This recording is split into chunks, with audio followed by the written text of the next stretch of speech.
안녕하세요. 참 어이없게 파혼한 20대 후반의 직장인입니다.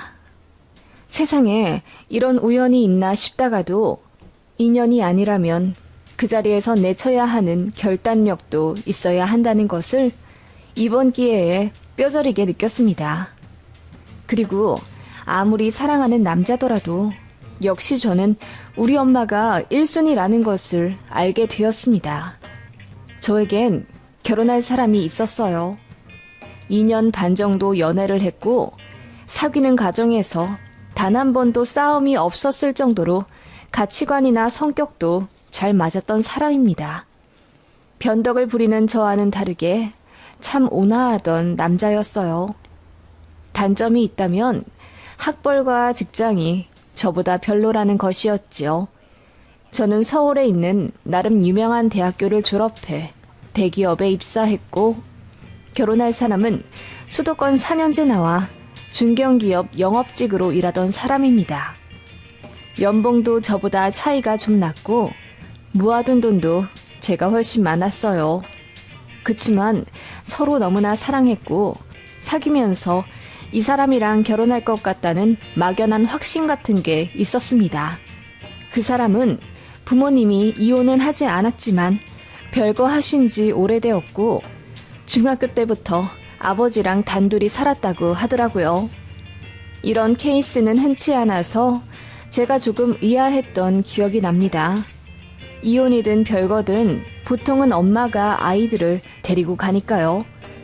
이유를 자세히 말해주지 않아서 저도 더 묻지 않았지만 여튼 그 남자는 엄마를 별로 좋아하지 않아 했어요.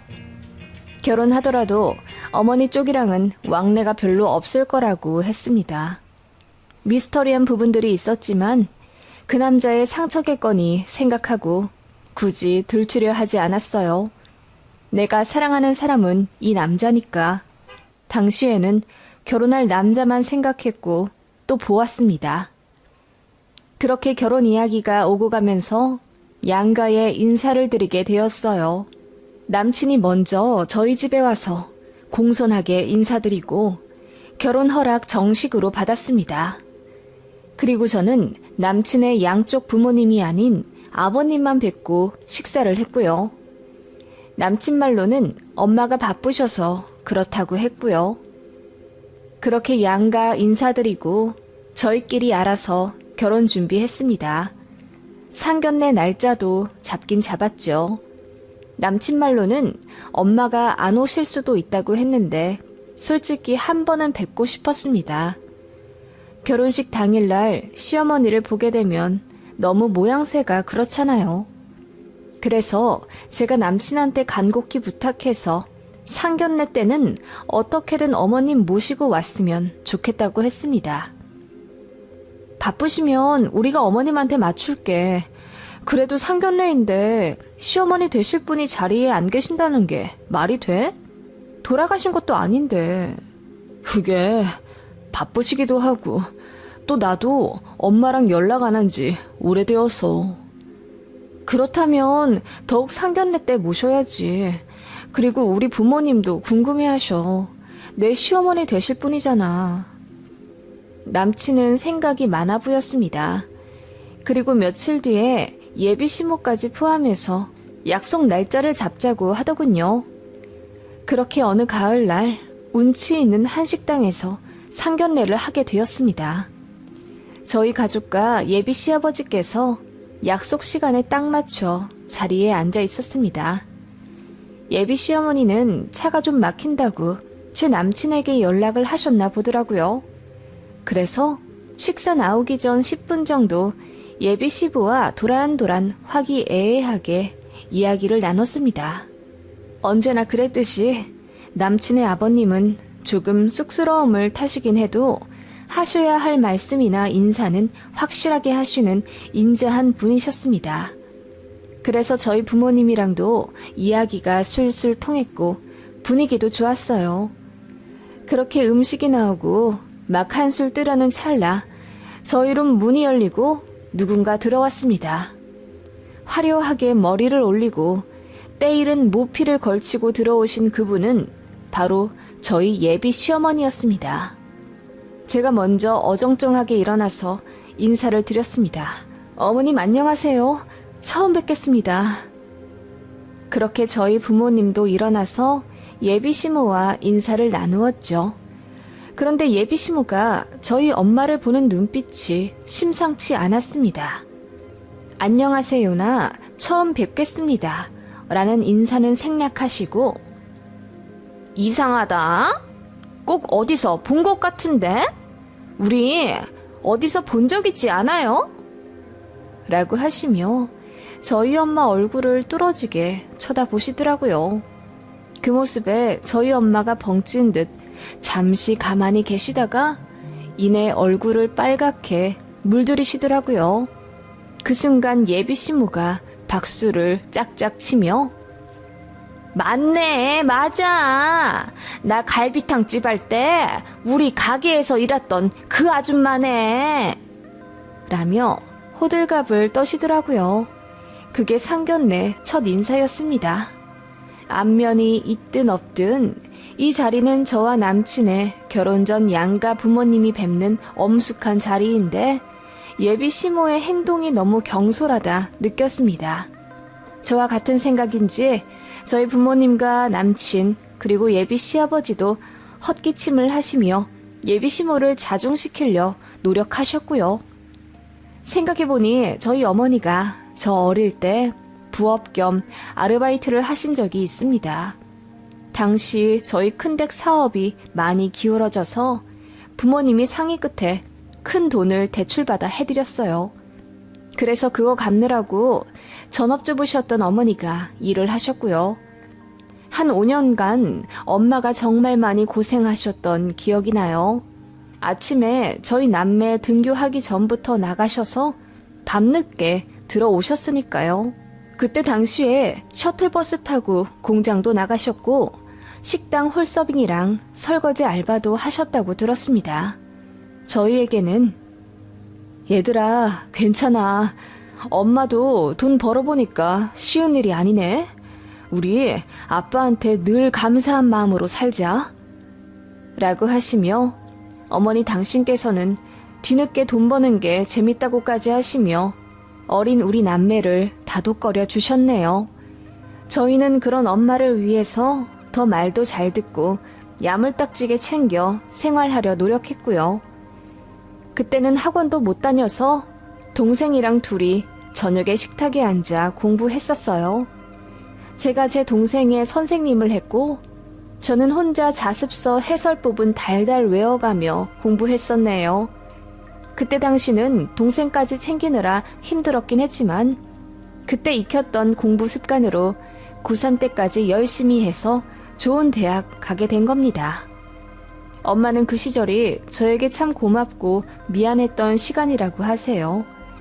여튼 엄마의 얼굴이 빨갛게 물드는 걸 보니 정말 예전에 조우하신 적이 있는 사이임에는 틀림없었어요.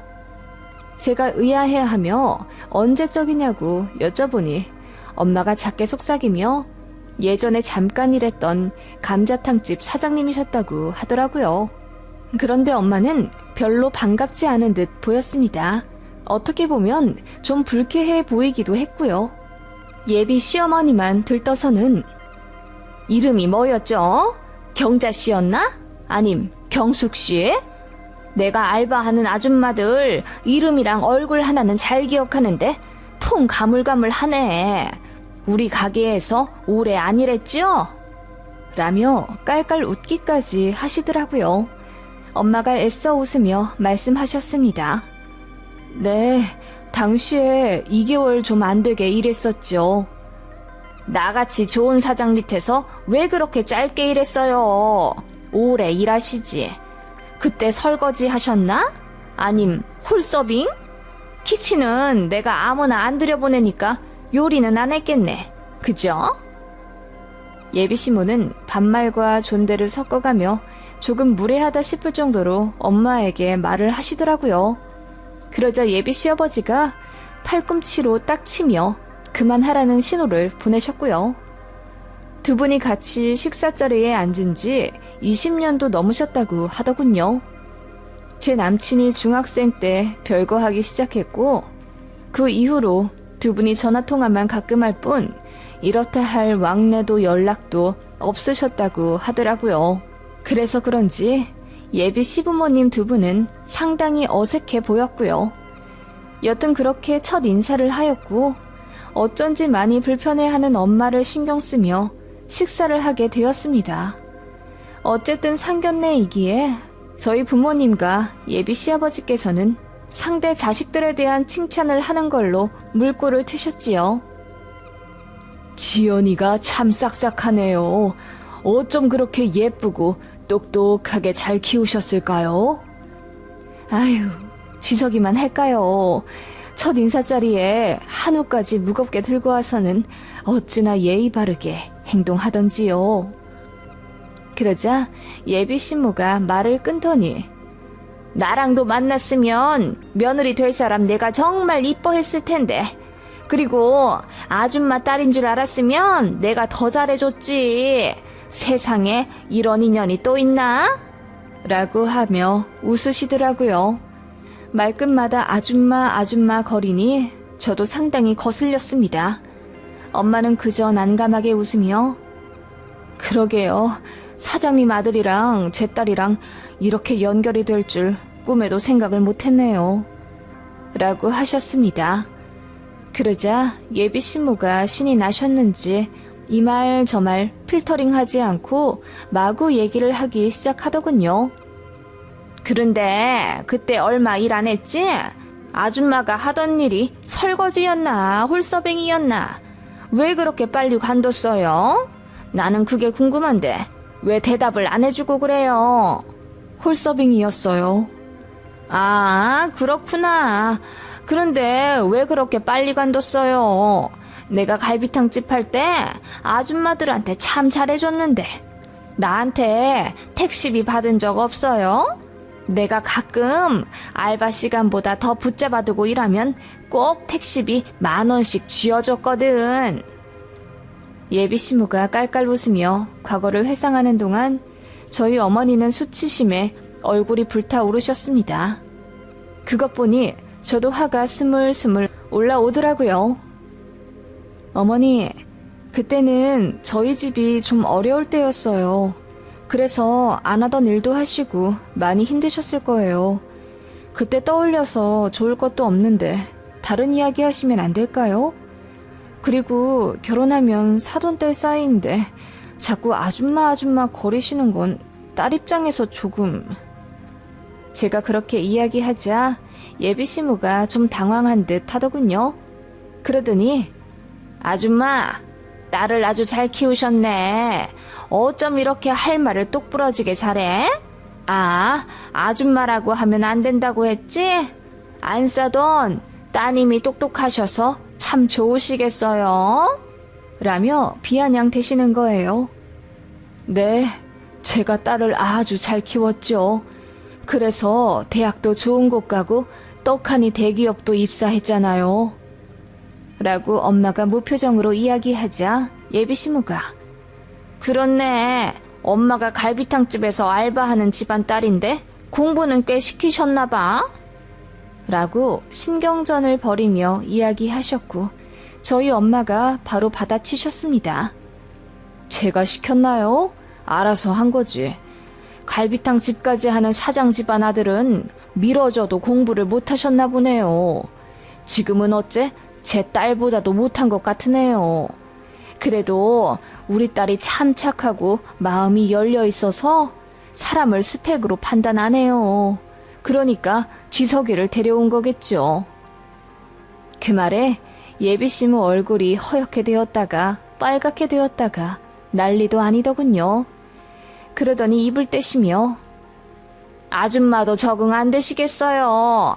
알바할 땐 나한테 사모님 그러시다가 결혼하면 사부인이라고 하셔야겠네. 그냥 편하게 이전처럼 사모님이라고 불러도 돼.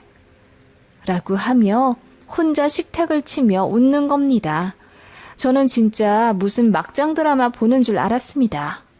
그 말에 제 남친이 더 안절부절 못하며 그런 얘기 그만하시라 대놓고 타박까지 했고 예비 시무도 언짢다는 듯 예비 시무를 노려보시더라고요. 그렇게 분위기가 순식간에 안 좋아졌습니다. 그렇게 되니 저도 좀 참을 걸 그랬나. 아니야, 엄마 무시하는 건 용서 못해. 라는 이런저런 생각에 마음이 복잡해지기 시작했지요. 그때 예비 시부모님이 의견을 주고받을 것이 있다며 잠깐 자리를 비우셨습니다. 예비 신랑도 쫄래쫄래 따라가더군요. 아마 두 분이 싸우실 것 같으니 말리러 간 듯 했습니다. 저는 엄마에게 엄마, 괜찮아? 시어머니 되실 분이 너무 무례하시네. 라며 달래드리다가 그만 눈물이 터져나오고 말았습니다. 엄마는 무언가 할 말이 있는 듯 지연아, 엄마가 보기에는 이 결혼 말을 더 하시려는 찰나 예비 시부모님과 남친이 들어왔지요. 무언가 크게 싸우신 듯 두 분이 기분이 안 좋아 보였습니다. 그렇게 자리에 착석하고 나서 예비 시모는 입에 지퍼 끼운 듯 아무 말씀 안 하시더군요.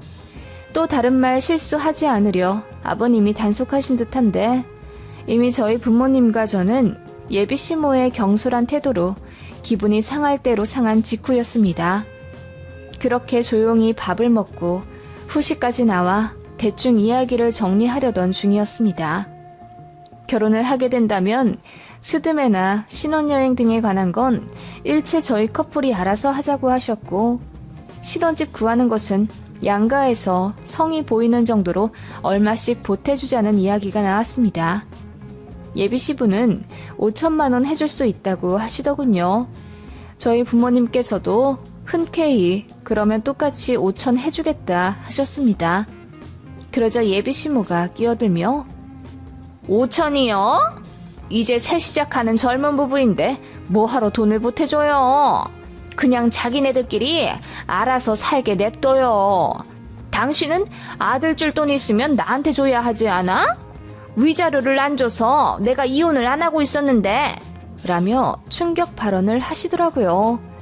그 순간 자리가 물에 끼얹은 듯 얼어붙었습니다. 예비 시부는 얼굴이 시뻘개지시며 그게 상견례에서 할 소리냐고 나지막이 꾸짖으셨습니다. 예비 신랑은 울기 직전이었고요. 그때 예비 시모가 말했습니다. 내가요, 이 사람한테 이혼 좀 해달라고 했는데 죽어도 안 해주더라고요. 내가 바람이 났기 때문에 오히려 자기가 위자료를 받아야 한다나?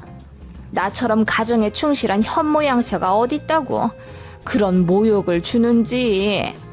혹시 이야기 잘못 전해 듣고 나에 대해 오해할까봐 내가 미리 말해주는 거예요. 그때 알았습니다. 예비 시부모님은 아직 서로에 대한 감정이 정리되지 않은 상황이었던 거죠. 그래서 상견례에서까지 이렇게 서로 불꽃 튀기며 신경전을 하고 있었던 겁니다. 그때 저희 엄마가 입을 떼셨고 그 순간 분위기가 완전히 뒤바뀌게 되었습니다. 가정에 충실한 현모양처요? 20년 전 제가 봤을 땐 전혀 그렇지 않던데요?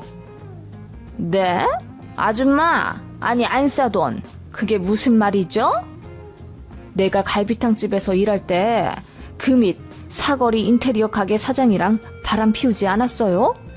다른 일하는 직원들이 그러던데 그 사장 말고도 어디 구청 사무관이랑도 만나서 삼각관계라는 소문이 바다에 쏘는데. 저희 엄마가 대추차를 홀짝이며 차분히 이야기했습니다. 그러자 예비 시모 얼굴이 그야말로 고추장처럼 시뻘개지며 갑자기 흥분하기 시작했습니다. 뭐라고요? 아니 무슨 소리를 하는 거예요? 나 그때 일밖에 몰랐는데 무슨? 그것 봐, 맞잖아. 당신 내 친구랑 바람난 거 맞았지? 갑자기 예비 시부가 벌떡 일어나며 소리를 지르셨습니다. 알고 보니 엄마가 말씀하신 그 구청 사무관이 예비 시부의 친구였던 거고 당시에 내연 관계임을 계속 의심했는데 이렇다 할 물증이 없었다고 합니다. 인테리어 가게 사장은 예비 시부도 알고 있는 사실이었던 것 같고요. 안 그래도 우리 아들 결혼만 시키면 이혼하려고 했어. 당신이 안 해주면 내가 위자료라도 주면서 갈라서려고 했다고. 당신 그 인테리어 사장이랑 바람 피웠던 증거 나한테 있어. 그건 몰랐지? 당신이 우리 아들 엄마니까 최소한의 예의는 지켜주려 했는데 그럴 필요도 없게 됐네. 지금도 다른 남자 만나고 있지? 내가 모를 것 같아? 다 증거 있어. 나 당신한테 소송 걸 거야. 예비 시부는 별안간 폭탄 발언을 하셨고 그 순간 그 자리가 아수라장이 되었습니다. 예비 시모는 꺼이꺼이 울면서 뭐라 소리를 치더니 저희 엄마한테 삿대질하면서 아줌마, 나한테 1억이야? 이 자리에서 그런 얘기를 하면 어떡해? 라고 따지더군요. 그러자 저희 엄마가 일어나 고고하게 웃으며 한마디 하셨죠. 그러게요. 이 자리가 무슨 자리인 줄 알면서 나한테 아줌마 거리면 어떡해요. 상황을 잘 판단하시고 입을 놀리셔야지. 그때도 인성 개판이더니 여전하시네요. 내가 왜 일찍 관뒀냐고요? 기억 안 나세요? 당신 성격이 너무 그지 같아서 금방 관뒀습니다. 됐어요? 그리고는 제 남친을 보며 말씀하시길 지서가 우리 인연은 여기까지인 것 같다. 나는 이 결혼 반대할 거야. 원망할 거라면 내 딸 말고 너희 어머니를 탓하렴. 그렇게 엄마가 먼저 상견례 자리를 나가셨습니다. 저는 눈물이 그렁그렁한 채로 엄마를 따라갔지요. 우리 엄마도 절대 할 말 참지 않는 성격이라 상견례에서 그대로 다 뱉어내버리신 것 같더군요. 엄마는 제 손을 잡으며 어떤 부분은 미안하지만 제가 저런 복잡한 집안에 시집가지 않았으면 한다고 하셨습니다. 그리고 저런 엄마를 숨긴 예비 신랑도 문제가 있는 거라고 알려주셨죠. 저는 혼란스러웠지만 엄마 말씀 듣기로 했어요. 예비 신랑, 예비 시부 다 좋으신 분이지만 예비 시모가 보통 또라이 자리가 아니며 두 분이 이혼한다고 한들 저에게까지 폭탄이 떨어지지 않으리라는 보장이 없다는 걸 본능적으로 알았거든요. 남친이랑은 그냥 잘 이야기해서 헤어졌습니다. 남친이 저희 집에 찾아와 우리 엄마 앞에서 무릎 꿇고 어머니 대신 사과드린다며 울었고요. 나중에 듣고 보니 상견례 사건을 계기로 두 분이 정말 이혼 절차를 밟고 계시며 전 남친 아버지가 부인을 상대로 위자료 3천만 원 걸고 먼저 소송 거셨다고 하더라고요. 그런데 생각보다 전 남친의 어머니가 바람 피운 증거들이 많아 결국 승소할 것 같다고 하네요. 그냥 묻어두려고 하셨던 모양인데 저희 엄마가 상견례에서 했던 말을 듣고 더 분노하셔서 결국 다 뒤집어 엎으신 것 같더라고요. 전 남친 어머니는 입 한 번 잘못 놀렸다가 제대로 부메랑 맞았고요. 나중에 알기로는 전 남친이 어머니랑 완전히 절연하였다고 하더군요. 하긴 제가 전 남친이어도 어머니에게 많이 실망했을 것 같아요. 어머니 때문에 파혼까지 했으니 말입니다. 아무튼 저는 그렇게 다 끝나버렸네요. 지금은 마음 정리 다 되었지만 당신은 참 혼란스럽고 힘들었어요. 엄마 아니었으면 아무것도 모르고 지옥불에 들어갔을 텐데 그 자리에서 참지 않아주신 내 어머니에게 참 감사합니다.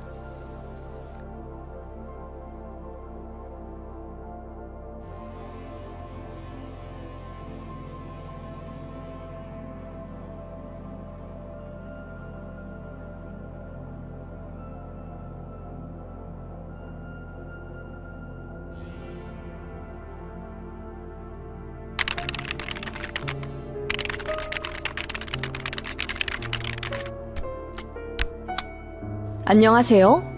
염치도 없고 양심도 없는 시어머니 때문에 글을 써봅니다. 그나마 이번에 제대로 돌직구 날려서 개망신 줘서 망정이지 계속 참고 살았으면 화병 났을 듯 하네요.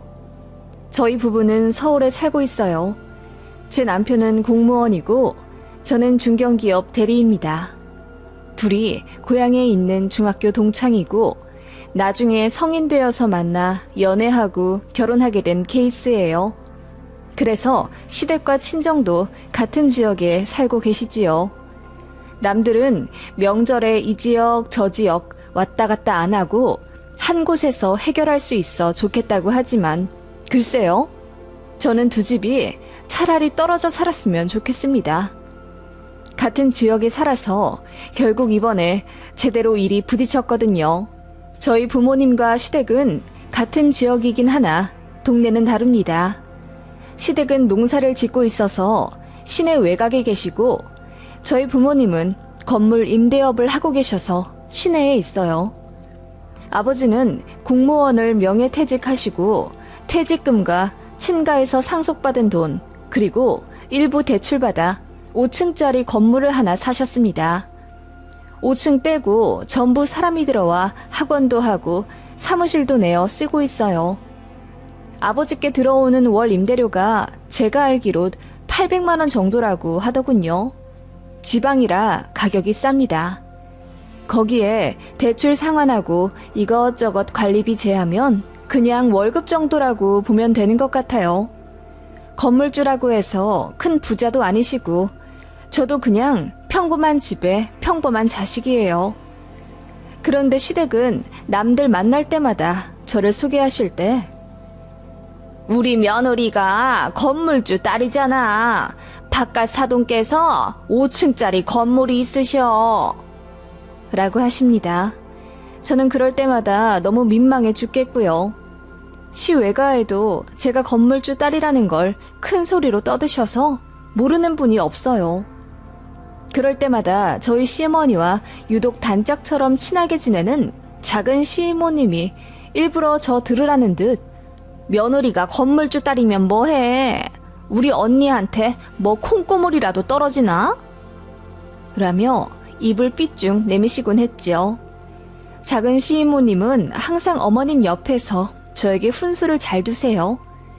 결혼 준비할 때도 예물 예단 가지고 이렇게 해야 하네 저렇게 해야 하네 잔소리 하셨고 제 앞에서 일부러 더 오바하시며 내 잘난 조카 이렇게 잘생긴 공무원이 세상에 어디 있어. 내가 우리 조카한테 사짜 여자 소개시켜주고 싶었는데 연줄이 짧아서 못 대줬네. 라고 하시더라고요. 그 말에 제 남편이 더 당황하며 조카 며느리 듣는데 왜 그렇게 이야기하냐며 화를 냈고요. 그런데 제가 보기엔 어머님도 그렇게 대놓고 말만 안 하셨지 똑같은 생각을 하시는 것 같았어요. 아니, 평소에 두 분이 그렇게 이야기를 하시니 저희 시어머니 대신 시이모가 그렇게 말씀하시는 거겠지요. 명절에 시외가라도 가게 되면 시이모님이 저에게 고무장갑을 던지다시피 해서 주시며 조카면을 설거지 하세요 라고 하셨는데 그럴 때마다 어머님이 아유 귀한 우리 며느리 시키면 어떡해 나 아들한테 혼난다 라고 하며 말리셨어요. 예전에 신혼 때 어머님이 김장한다고 저더러 휴가 써서 내려오라고 했을 때 제 남편이 막아준 적이 있었거든요. 어머님은 며느리 들어와서 좋아서 그런 거라 하시며 우셨고요. 그때 이후로 어머님은 저에게 아예 안 시키려고 하셨어요. 설거지든 밥을 차리는 거든 뭐든지요. 제가 좀 하려고 하면 아유 귀한 며느님은 쉬세요. 아들한테 혼납니다. 라며 오바하셨지요. 그래서 저는 시댁에 가 있는 게 오히려 가시방석이었답니다. 결국 나중엔 제가 다 하게 되었지만요. 그런 모든 이야기를 공유하는 시이모님이니까 그렇게 말씀하시는 거겠죠. 저희 아빠 건물 이야기도 마찬가지일 거예요. 어머님은 제 앞에서 단 한 번도 말씀하지 않으셨지만 저희 아버지 건물에 신호를 넣고 싶어 하셨습니다. 제 신호는 영어 강사인데 학원 원장 때문에 스트레스를 많이 받아왔어요. 그래서 따로 교습소를 차리려니 형편이 따라주지 않아 울며 겨자 먹기로 계속 강사 일을 하는 거고요. 기회만 생기면 바로 학원 차려 나갈 생각을 하고 있었습니다. 그런 신호가 어머님께는 아픈 손가락 같은 존재예요. 남편은 삼남매 중 둘째인데 첫째인 저희 아주버님도 공기업, 제 남편도 공무원인데 반해 막내인 신우는 이렇다 할 자리를 못 잡고 있습니다. 영어 강사이긴 해도 실력이 그렇게 뛰어나지 않기 때문에 다른 데도 못 가고 있는 거고요. 신우의 월급도 200만 원 초반대로 동결된 지 오래고 결혼하고 애를 줄줄이 셋이 다 낳아서 무턱대고 관둘 수도 없는 노릇이에요. 그런 신우랑 같은 지역에 사는 시댁은 여유 없는 신우 도와준다고 애들 등하원 도와주시고 식재료 사다 날라주시고 때 되면 용돈도 줘. 저번엔 신우 앞으로 중고 경찰까지 계약해 주셨습니다.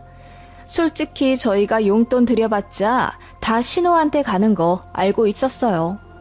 그만큼 어머님은 신우를 많이 아끼십니다.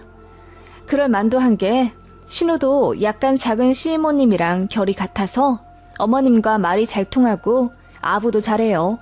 저한테 얄미운 말도 잘하고요. 제 앞에서 대놓고 어머님 편들면서 신우 짓을 하니 어머님은 그저 좋으시겠지요. 그런 신우가 자리를 못 잡으니 어머님은 애가 타고 상대적으로 잘 사는 저희가 늘 못마땅하신 것 같았습니다. 입만 열면 신우 좀 도와줘라. 동생 불쌍하지도 않니? 라고 하시더라고요. 그런데 뭐가 불쌍한지 모르겠더라고요. 친인척도 없는 서울에서 맞벌이로 발 동동거리며 애들 키우고 있는 저희는 안 불쌍한 건지요. 집 대출로 버는 돈 족족 나가서 저는 1년에 제 옷도 한두 장 살까 말까 합니다. 제가 좀 아끼는 성격이라 그렇긴 한데 아무튼 전 친구도 안 만난 지 오래예요. 그런데 신우는 고향을 떠나 산 적이 없어서 그런지 그 지역에 친구도 많고 그래서 밤마다 술 퍼먹으러 다닌다고 하더라고요. 그 술값만 아껴도 벌써 학원 차리고도 남았을 텐데 어머님은 그건 그거대로 신우가 스트레스 받아서 그런 거라고 감싸더군요. 한 번은 어머님이 명절에 저랑 동서를 불러놓고 신우를 위해 오빠네들이 돈 좀 모아 학원을 차려주라고 하셨습니다. 니들은 다들 직장도 좋고 자리도 잡았잖니. 니들 신우 딱 한 번만 도와줘라. 학원 차리게 3천만 원만 해줘. 신우 잘 되면 결국 니들도 좋은 것 아니냐. 용돈 두둑히 줄지 어떻게 알아? 그 말에 저랑 동서는 딱 잘라 거절했죠. 저희 먹고 살기도 힘든데 어떻게 신우한테 1,500이나 떡하니 주냐고요. 그러자 시어머니가 솔직히 니들이 나한테 해준 게 뭐냐? 며느리 들이라고 있는 게 시부모 챙겨주기나 했어? 가까이 살면서 니들 신우가 우리 병원도 봐주고 은행 봐주고 귀찮은 일 다 해준다. 솔직히 니들이 해야 할 일 아니냐? 그거 니들 신우가 다 해주는데 고맙지도 않아? 라며 화를 내시더라고요. 정말 어이가 없었습니다. 저도 저희 친정 부모님께 딸 노릇하지만 그걸 제 올케가 해야 할 일을 대신한 거라고 생각한 적은 없어요. 그런데 어머님이 그렇게 말씀하시니 정말 웃기더라고요. 동서도 같은 생각인지 피식 웃으며 그렇게 아끼는 딸인데 어머님 아버님이 학원 좀 차려주시지 그러세요? 어디 땅 있다고 하셨잖아요. 라고 했더니 어머님이 말을 더듬으시며 그 땅을 어떻게 파니? 니들 다 나눠줄 땅인데 어떻게 신우한테만 홀랑 줘? 라고 하시더라고요. 그래서 제가 괜찮다고 했습니다. 그거 다 팔아서 신우 다 주셔도 된다고요. 그랬더니 엄청 당황해 하시며 자리를 뜨시더라고요. 형님이 그러대요. 어머님이 결혼 전부터 입에 침이 마르도록 말씀하신 그 땅 말이야. 동서도 알지? 그거 팔아도 3천만 원도 안 돼. 아니 팔리면 다행인 거고 첩첩 산중에 메말라 있는 그 허허벌판을 누가 사? 동서 말대로 그 땅은 가치가 거의 없는 땅인데 어머님은 저희 결혼할 때 돈 안 보태준 것이 민망하셨는지 나중에 땅 팔리면 준다고 늘 말씀하셨습니다. 그런 어머님의 태도가 더 없어 보인다는 걸 모르시는 모양이에요. 여튼 그런 시어머니가 재작년부터 부쩍 저희 친정아버지 건물에 관심을 가지셨습니다. 신우가 자기 학원 차리고 싶다고 계속 징징대서 어머님 나름대로 생각을 해보셨나 봐요. 저희 친정아버지 건물 근처에 중학교가 있고 같은 건물에 보습학원이 있어요. 마침 5층도 계속 비어있기도 했고요. 어머님이 재작년에 저한테 한번 떠보시더라고요. 5층은 계속 비어있는 거니? 네, 70평이라 바로 안 들어오나 봐요. 떠보는 사람들만 많다고 하더라고요. 그럼 좀 갈라서 세를 주시지. 다른 층처럼. 아버지 뜻이 있으신가 봐요. 5층은 통째로 임대하시는 게 편하다고 하셨어요. 그러자 어머님은 저를 설득하시며 그러지 말고 반절로 갈라서 세를 놓으시라고 네가 말씀드려보면 안 되겠니? 그 자리 비어있는 게 너무 아깝잖아. 30평 정도만 되면 네 신우도 거기다 학원 차릴 수도 있는데 어떠니? 라고 하시더군요. 너무 당황스럽더라고요. 신우가 학원 차리는 것 때문에 고민이 많은 건 알고 있었는데 저희 아버지 건물에 들어가고 싶어 하는 줄은 몰랐습니다. 아, 어머님, 저희 아버지 건물에 들어가면 오히려 더 불편하지 않을까요? 저희 아버지 월세 조금만 밀려도 호통을 막 치세요. 그러자 어머님이 설마 사돈한테도 그러시겠니? 그리고 가족 좋다는 게 뭐야? 이럴 때 서로 돕고 사는 거지. 라고 하시더군요. 돕다니요? 저희 아버지는 그냥 세를 주는 것 뿐일 텐데요. 제가 고개를 갸웃하며 말하자 어머님이 답답하다는 듯 말을 마시더군요. 저는 저희 신우가 친정에 얽히는 것 자체가 싫었습니다. 제 남편한테도 단호하게 말해뒀어요. 당신 동생이 우리 아빠 건물에 절대로 못 들어오게 하라고요. 신우가 얄밉게 행동하지만 않았으면 저도 그렇게까지 하진 않았을 텐데 분명 그 성격에 저희 아빠 만날 때마다 새언니가 시댁에 전화를 안 한다. 새언니가 우리 엄마를 너무 안 챙긴다. 어쩌고 저쩌고 생각 없는 말을 할 게 뻔하거든요. 저는 정말 그 정도까지만 생각을 한 거고 그래서 싫었던 겁니다. 그런데 어느 날 친정엄마로부터 전화가 왔어요. 수연아, 안사돈에게서 과일 바구니가 왔는데 이거 뭐냐? 과일? 아니 명절이나 무슨 축하할 일이 있는 것도 아닌데 무슨 과일 바구니? 안사돈 말로는 지나가면서 우리 생각이 나서 사다 드린다는데 아니 사실 저번에도 우리 집 앞에 무슨 선물 세트를 두고 가셨어. 그게 정말이야? 아니 어머님이 왜 그러시지? 친정엄마는 시어머니가 그러시는 게 부담스러우신 듯 했어요. 사실 두 집안은 원래 왕래를 안 했거든요. 그리고 상견례 이후에 예물 예단 문제로 어머니들끼리 얼굴을 붉히신 적이 있어요. 그래서 서로 껄끄러운 사이인데 저희 결혼한 지 10년쯤 되니 이렇게 선물 공세를 하시는 게 이상하다 느낀 거죠. 그 이후로도 시어머니는 저희 친정집 앞에 키위 한 박스, 와인잔 세트, 음료수 세트 같은 걸 갖다 놓으시곤 했습니다. 그런 거 받고 가만히 있을 저희 부모님도 아니기에 억지로 과일 사서 시댁에 갖다 드리곤 했죠. 그러니까 시어머니가 손사래를 치며 거절하셨다고 합니다. 아니 사부인, 그럼 우린 받기만 하는 거잖아요. 사부인도 이것 좀 드세요. 아닙니다. 아니에요.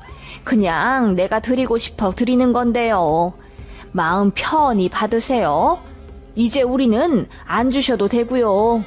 그렇게 시어머니는 한사코 저희 친정 부모님의 답례를 거절하셨다고 해요. 그런데 그 이유가 나중에 밝혀지게 된 거죠. 시어머니가 제게 전화를 하셔서 신우 얘기부터 대뜸 하시더라고요. 네 신우가 곧 학원을 잘릴 판이야. 그런데 우리 지역이 워낙 좁잖니? 어디 갈 만한 데도 못 되고. 그래서 이제는 정말 학원을 차릴까 한다. 또 돈 달라는 이야기일까 싶어서 저희도 돈 없다고 했더니 그럼 다른 방식으로 도와달라고 하시더군요. 네 친정아빠 건물 말이야. 사돈 건물 5층 아직도 비어있던데 거길 네 신우가 좀 쓰게 해주면 안 되겠니? 어머님, 거긴 저번에 말씀드렸던 대로 70평 통째로 임대하는 층이라 나누긴 어려워요. 그럼 통째로 우리 딸을 주면 되지. 어머님, 무슨 학원이 70평이나 써요. 신우는 공부방 형식으로 하는 거라 30평도 큰 거라면서요. 그러자 어머님이 그냥 사람을 더 구해서 크게 국영수 학원을 차릴 계획이라 하시더군요. 제 신우가 총괄 원장을 하고요. 너무 황당은 했지만 딱 잘라 거절하기도 어려워서 임대료 말씀을 드렸습니다. 보증금 5천만 원에 월 120만 원이래요. 괜찮으시겠어요? 그러자 시어머니가 무슨 임대료가 그렇게나 비싸냐 하시더군요. 120만 원?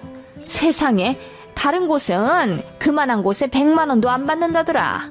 무슨 120만 원이나 받으신다니? 글쎄요, 제가 알기론 그래요.